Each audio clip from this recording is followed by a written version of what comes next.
Right now. Ooh.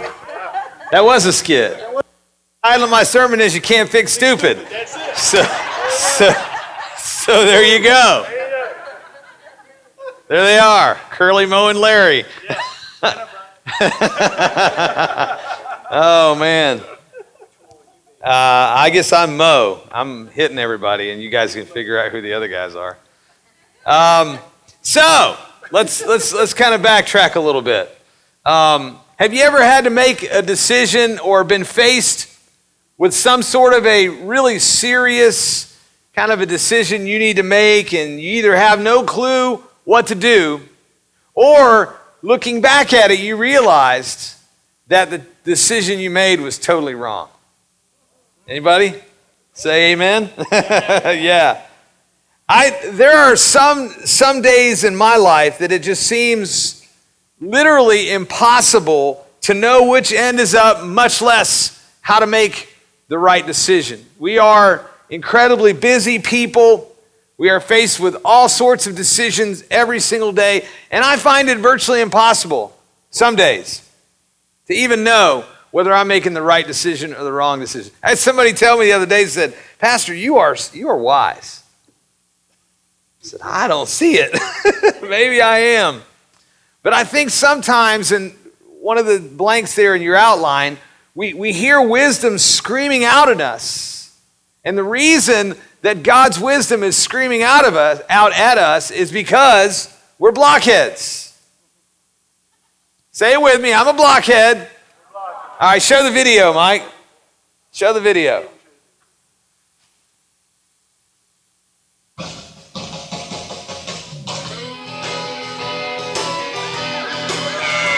Woo! You can't fix stupid.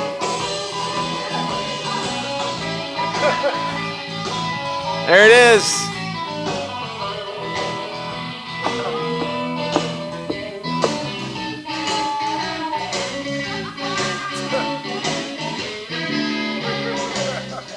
There you go. You can't fix it. Can't fix it.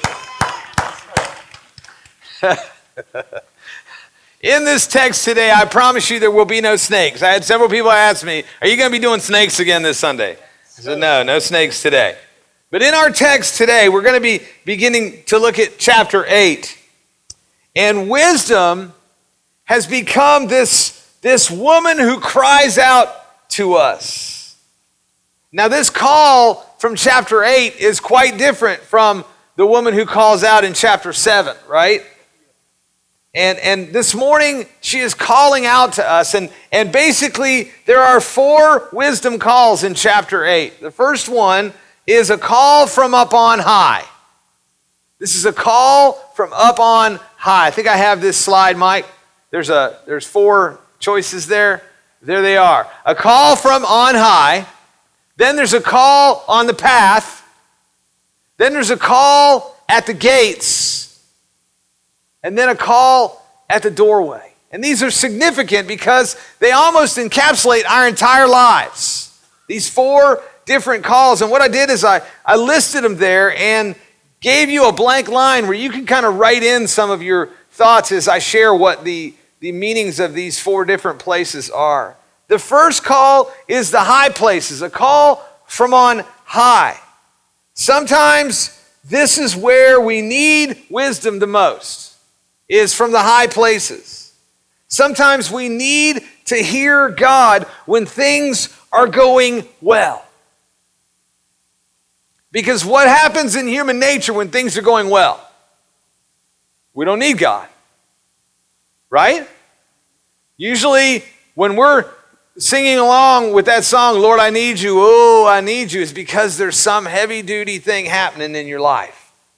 You're facing an illness, you're facing a financial crisis, whatever it is, you're sweating over the Middle East, and so "Lord, I need you, oh, we need you." And so those are the times when we tend to lean more onto God's wisdom, but Proverbs 8 says we need to lean on Him in the high places when things are going well, when we become overconfident in our own abilities, when you feel like you're on top of the world. It's in those moments when you need to listen to what God is saying, because He is speaking then. We need to hear him. The next place is along the paths. Along the paths. This literally means where many paths come together. Where there is a great crowd as many travelers are converging together. This represents the busyness of life. As I've told you before, whenever I see someone that I haven't seen in church for a while, the number one response, and I don't even ask for it, how are you doing? Man, I've been busy. That's always, and it's funny because I see some of you and you'll say, I know, I've been busy. You've been busy, right? I try to go ahead and tell them what it is. This is where the busyness of life begins to crowd out God's voice. How do I know that? Because it happens to me too. We get so busy doing the work of the ministry, the work for the Lord, that we forget the Lord of the work. And these are the times when we need to listen to God. Listen to him as we are going down those journeys, when we are so busy. The next area is the gates. This is the place of judgment. These are those defining moments where you have to make a decision. These are the defining moments where people come together and we've got to listen for wisdom's call.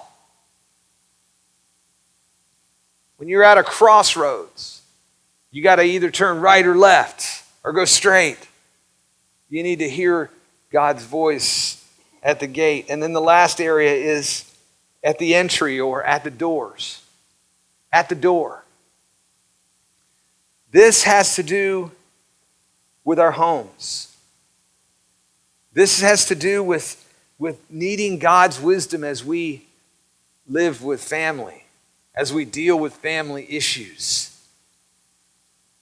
Because I know we all have family issues, don't we?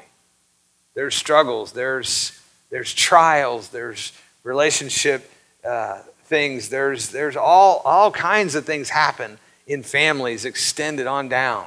And how much do we need God's wisdom in those moments as we enter into our homes, as we do life as husbands and wives, as we deal with our aging parents, as we are living or as singles, or if we deal with our teenagers or our kids or our babies or our grandkids. We need God's wisdom at the door. Lady Wisdom is calling out to us today from a distance, she calls. To right next door, she calls. She's around every corner. She's at every crossroad. We can see her on the hill. We can hear her as we walk down the road. She waits by the door of our house when we go in and when we go out. She's at the mall. She's at the movie theater. She's at our workplace. She's at the grocery store. She's at the hospital. She's at the bar. Wherever we go, she's there. The question that we need to ask and answer today is, are we listening? Are we listening? Because I promise she's calling out today. So no matter what you're doing, no matter where you are, whether you're at the top of your game or you're in the bottom, whether you're in a busyness of life, whether your company is growing and you're just feeling inundated by busyness, or whether your family's in turmoil, whether things are going well or things are going rotten, we need to listen for God's voice. Wisdom is calling out. Here's what I know about God's wisdom. If we'll listen, he'll speak to the educated and the uneducated. He'll speak to the rich and to the poor. He'll speak to men and women. He'll speak to the old. He'll speak to the young. He'll speak to the black man, the white, the American, the Hispanic, the Asian. Wisdom is calling. We must resolve to listen to what he is saying. In verse 5 of chapter 8, in the New Living Translation, it says, "You simple people, use good judgment. You foolish people, show some understanding." The Message version says, "Listen, you idiots. Learn good sense, you blockheads. Shape up.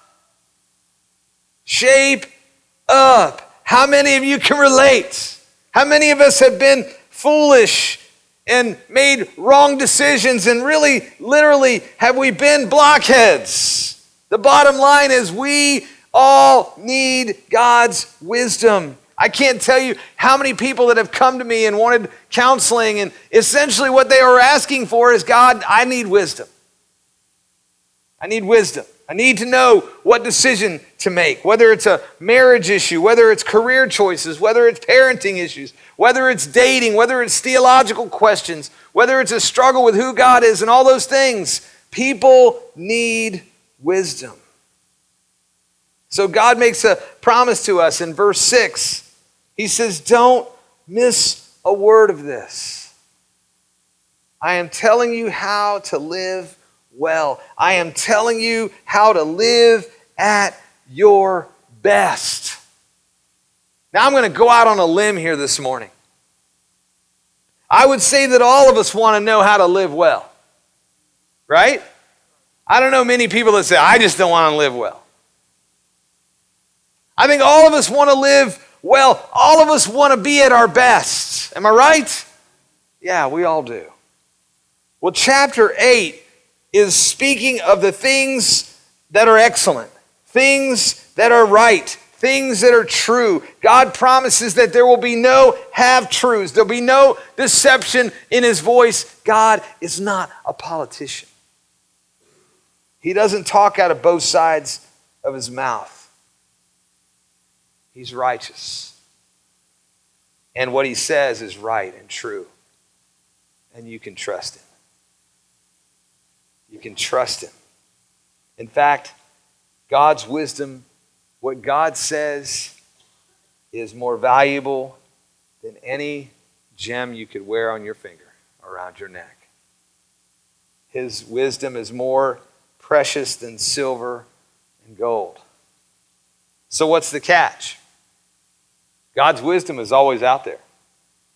His wisdom is always available. The catch is, are we going to listen? Are we going to hear what he's saying to us? Are we going to hear what he's saying to us? Because wisdom can not only be heard, it has to be lived out.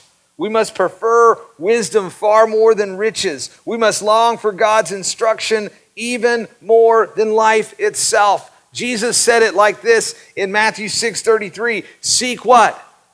The kingdom of God. I think I've got this slide, Mike.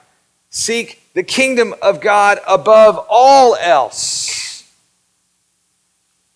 Live righteously, and then he will give you everything you need. How often do we get it backwards?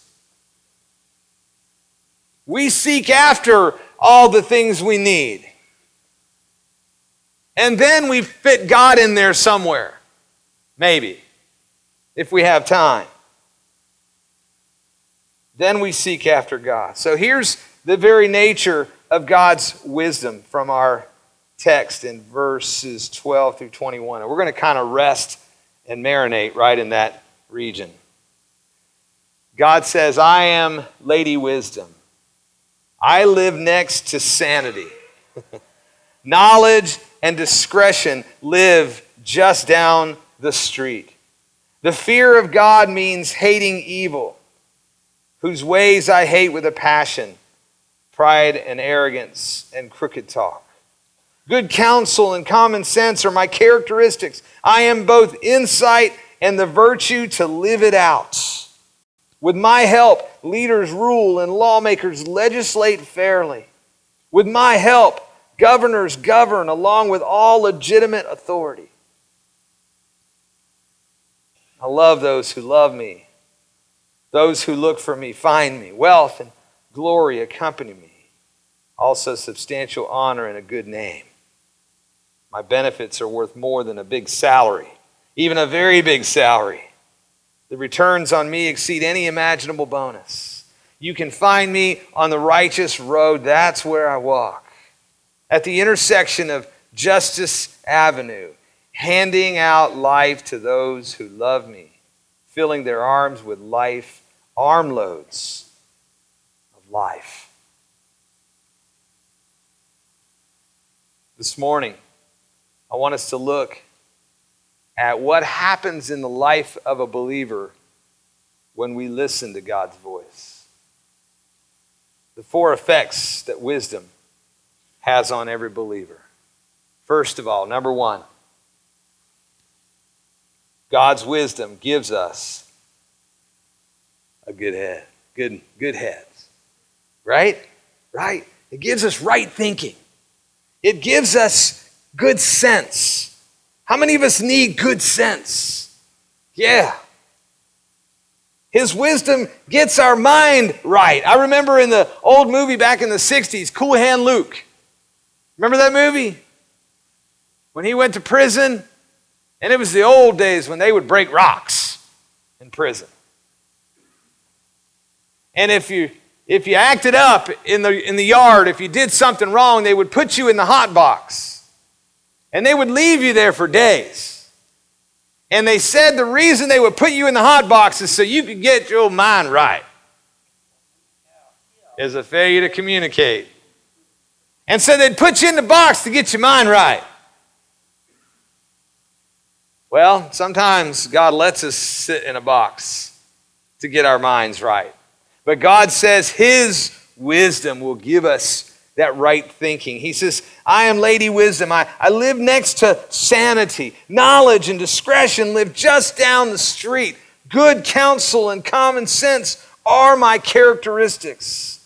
I'm both insight and virtue to live it out. I mean, come on. How many of us in here today need sanity in these crazy days? We need good common sense. So many ways, this is the downfall of so many people because we just try to figure stuff out. We try to face the craziness of this world and we try to make it work. And God says, you lean on my understanding. You lean on my ways. We try to do it without Him. Listen to the prayer of a psalmist in Psalm 119. He says, be good to your servant, God. Be as good as your word. Train me in good common sense. I am thoroughly committed to living your way. How many of us pray that way? How many of us long for that sort of intimacy with God where He gives us the right mindset to make the right decisions? Proverbs 3, looking back, it shows us how crucial wisdom is. Dear friends, guard clear thinking and common sense with your life. Wow. Don't for a minute lose sight of them. They will keep your soul alive and well. They will keep you fit and attractive. You can't get that at the YMCA, right? You'll travel safely. You'll neither tire nor trip. You'll take the afternoon naps without a worry. I haven't gotten one of those in a long time. You'll enjoy a good night's sleep. No need to panic over alarms or surprises or predictions that doomsday's just around the corner. How appropriate is this? Because God will be right there with you. He will keep you safe and sound. That's what having a right mind looks like. It's not that you're uncaring about what's going on in the world, but you know who's in charge. You know who's in charge. I watch the news. I get little updates on my phone when we attack or when we're dropping bombs or when there's something going on. I see it all the time. But I have to keep reminding myself that I can't let that stuff completely shut me down. I can't let it completely shut me down. You see, getting this wisdom that we need will help us to get our mind right. It'll give you real life. It will keep you fit. You'll sleep better. You don't need a sleep member mattress. You need God's wisdom. It'll help you sleep better. In stressful situations, in alarms, in surprises, we have them all the time. Doomsday forecasts. God's wisdom will give us good common sense, how to process through all those things, and not to just totally shut down or freak out or spaz or whatever you call it. Number 2, we see that God's wisdom gives us good hearts.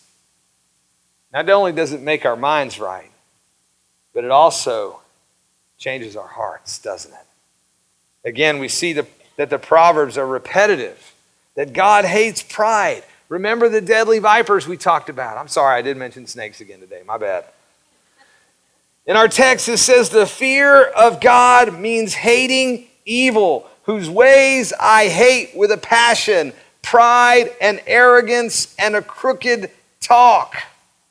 I am a firm believer that one of the greatest things that God does for us is he changes our hearts. Not only does he change the way we make decisions, but he changes the way we process life. He gives us a new heart, in a sense. God speaks through the prophet Ezekiel in Ezekiel 36. He says it like this: I will pour pure water over you and scrub you clean. I will give you what? A new heart. I will put a new spirit in you. I will remove the stone heart from your body and replace it with a heart that's God-willed, or a heart of flesh, not a self-willed heart.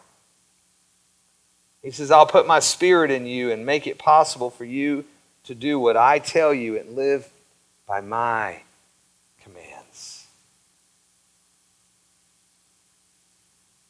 Paul said like this in 2 Corinthians 5:15. Jesus died for everyone, so that those who receive his new life will no longer live for themselves. Instead, they will live for Christ, who died and was raised for them. You know what that looks like? Have you ever seen someone who's had a heart transplant spiritually?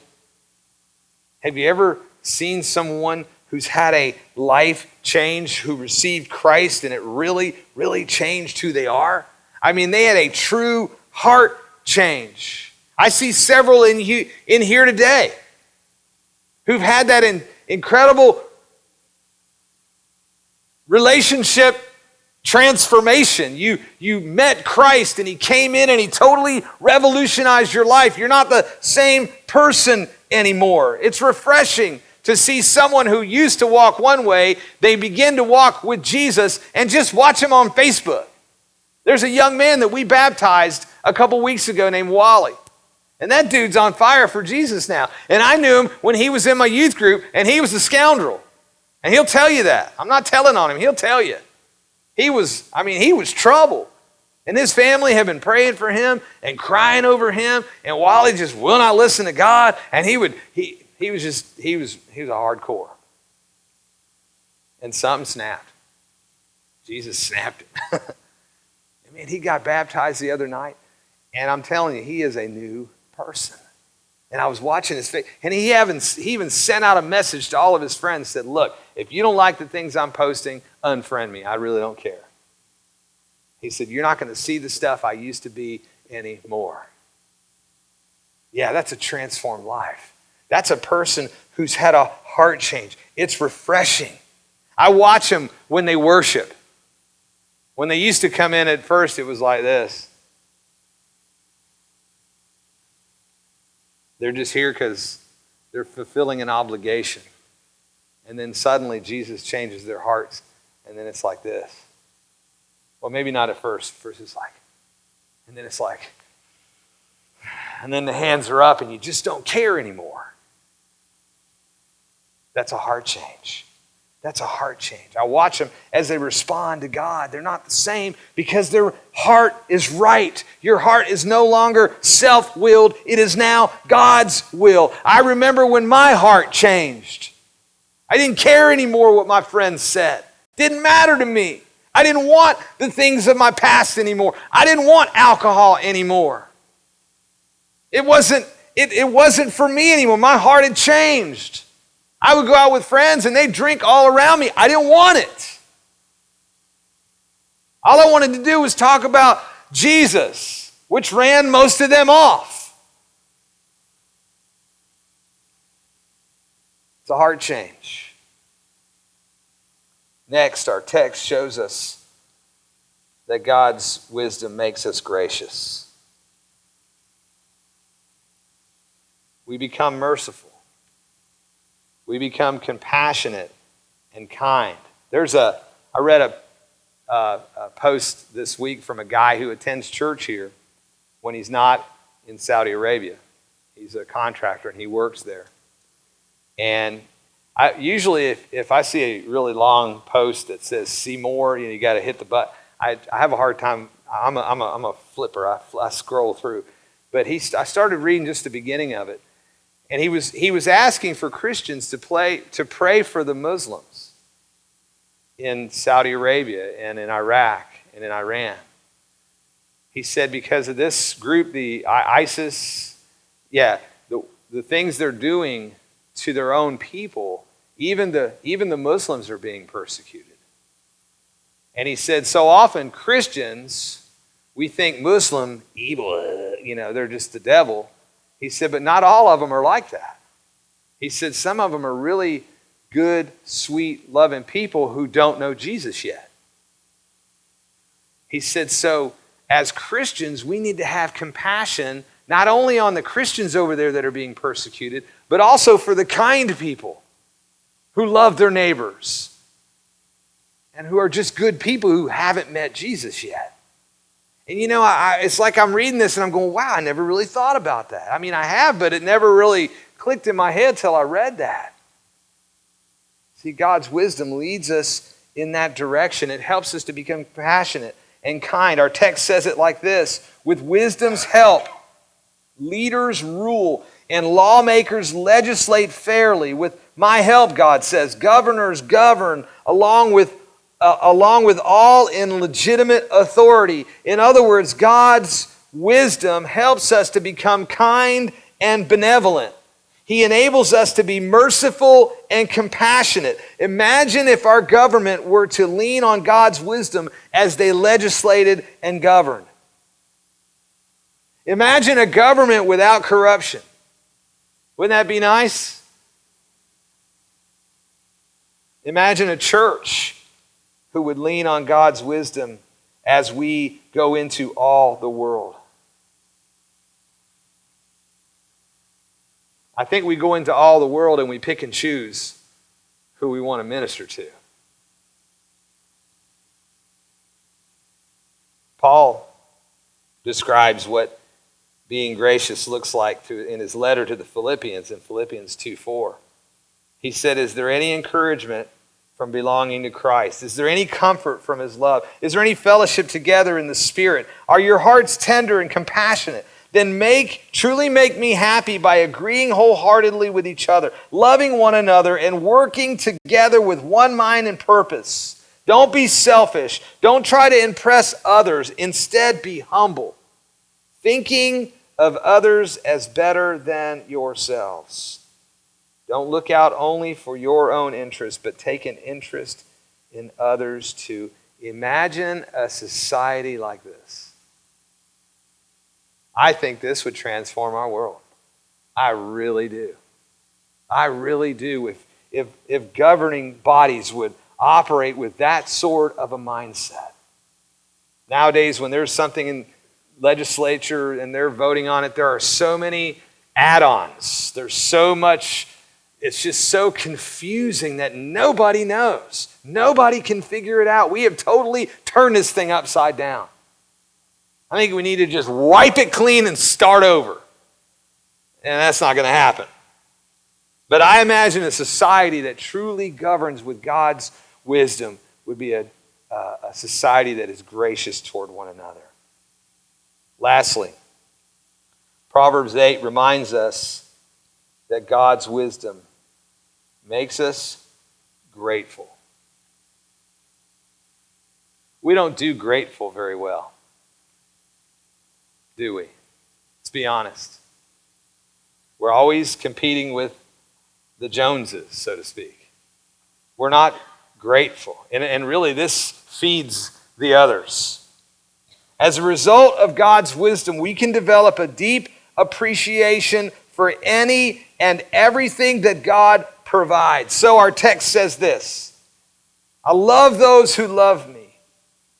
Those who look for me find me. Wealth and glory accompany me. Also substantial honor and a good name. He says, my benefits are worth more than a big salary, even a very big salary. The returns on me exceed any imaginable bonus. You can find me on the righteous road. That's where I walk. At the intersection of Justice Avenue, handing out life to those who love me. Filling their arms with life, armloads of life. You see, when wisdom makes her home in us, we become content. We become content in any and all situations. Right? Instead of always wanting what other people have, we begin to learn what it means to be grateful for what God has already given to us. And we know the passage in Philippians 4 when Paul came to realize that as he came toward the end of his life, he says, I don't have a sense of needing anything personally. And this wasn't because he had 3 homes and several cars and that kind of thing. Paul had nothing. So he says, I really don't need anything. I've learned by now to be quite content, whatever my circumstances. He says, I'm just as happy with little as with much as with little. I have found the recipe for being happy whether I am full or hungry, whether my hands are full or my hands are empty. And here's how he managed to have that mindset. He says, whatever I have, wherever I am, I can make it through anything in the one who makes me who I am. I don't mean that your help didn't mean a lot to me. It did. It was a beautiful thing that you came alongside me in my troubles. But you know what? I'm good either way. I'm good either way. Do you hear God's voice calling to us today? These are core problems in our society. These are core problems in all of our lives if we don't manage them, if we don't listen to God's voice speaking out to us today. This is the problem with our consumerist society. We always want the new model. We always want something greater than what we have. Sometimes God is the last voice we hear speaking to us when we need wisdom. When we make decisions. It's like the couple that come to see the pastor after they've already got their divorce papers in order. And you're like, well, what do you want me to do? Bless it? Sometimes God is the last one we go to. When in retrospect, he should be the first one we go to. When we do, God helps us to begin to transform this mindset, the way we think. He begins to change and rearrange your emotional furniture, your mental furniture. You see things, you have a different pair of glasses that you look through when you hear him calling. That we would cry out to him today.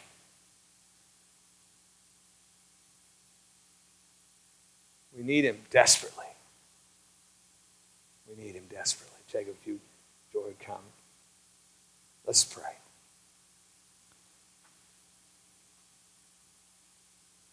Barn, if you want to dim the house lights for me. Maybe you have a decision that you're facing right now. Maybe there's something going on in your life and you're not sure which way to go. Maybe this morning you realize and understand that there's something that's just not quite clicking in you. Maybe the way you've been looking at life, maybe the way you've been processing what God is trying to say to you today is you're in you're in a funk, a spiritual funk. And when you get alone with God and you close your eyes, man, it's just like nothing's happening. And maybe your desire today is, God, give me a new heart. Give me a transformed way of how I see my world around me, how I view my problems, how I view the trials and the things that I face, how I process all of the incredible difficulties that are going on in this world. They possess my thoughts. I can't get away from them. Maybe you're tired of your life.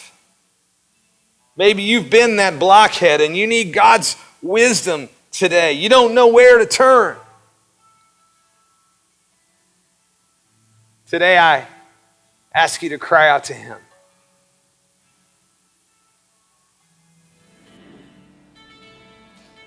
Listen to Him speak to you today.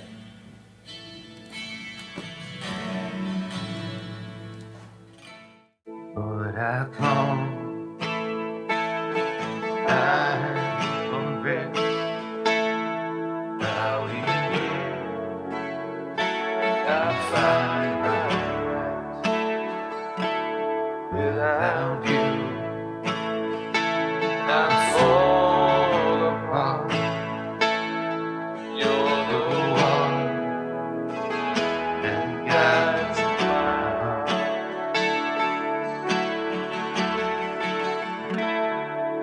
What I need, oh, I need. Every hour I need you. I want confess my righteousness. Oh God, I need. This morning, here's what the altar call is going to look like. If you're in one of those four places in your life, if you're facing some difficult choices, and there's not like a real clear-cut answer, I want to invite you to come to this altar. If you feel like your heart is in the wrong place, if you've held bitterness and anger, if you've held resentment, if you've been angry at someone and you just can't seem to let that go, you need to listen to what God is saying to you today, and you need to come and say, God, change my heart.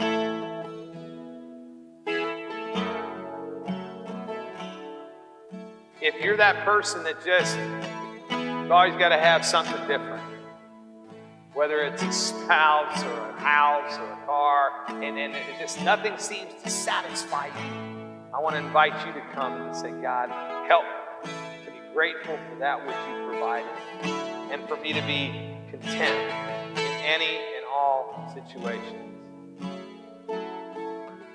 So as we sing this again, I want to invite you to come and just spend some time with God, however long you need to be here. Cry out to Him. Say, God, I need to hear you. I need to hear you, Father. Won't you come?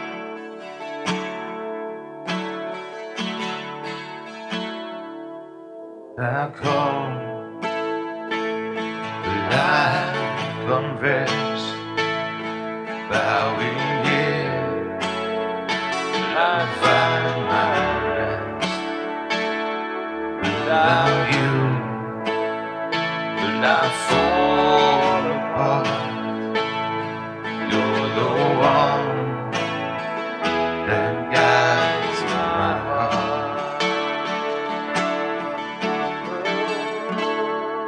Lord, I need you. Oh, I need you. Every hour I need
stand, I follow you.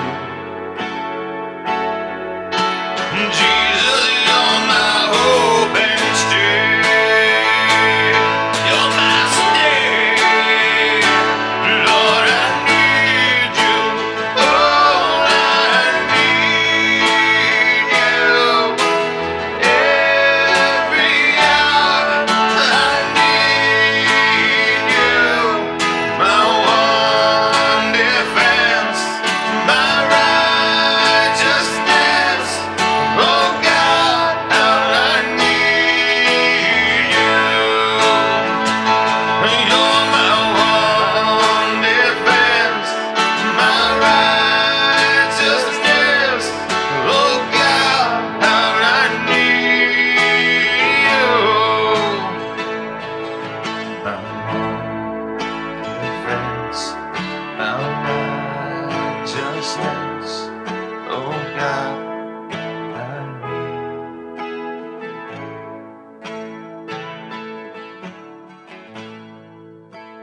God, as wisdom cries out to us this morning, give us ears to hear.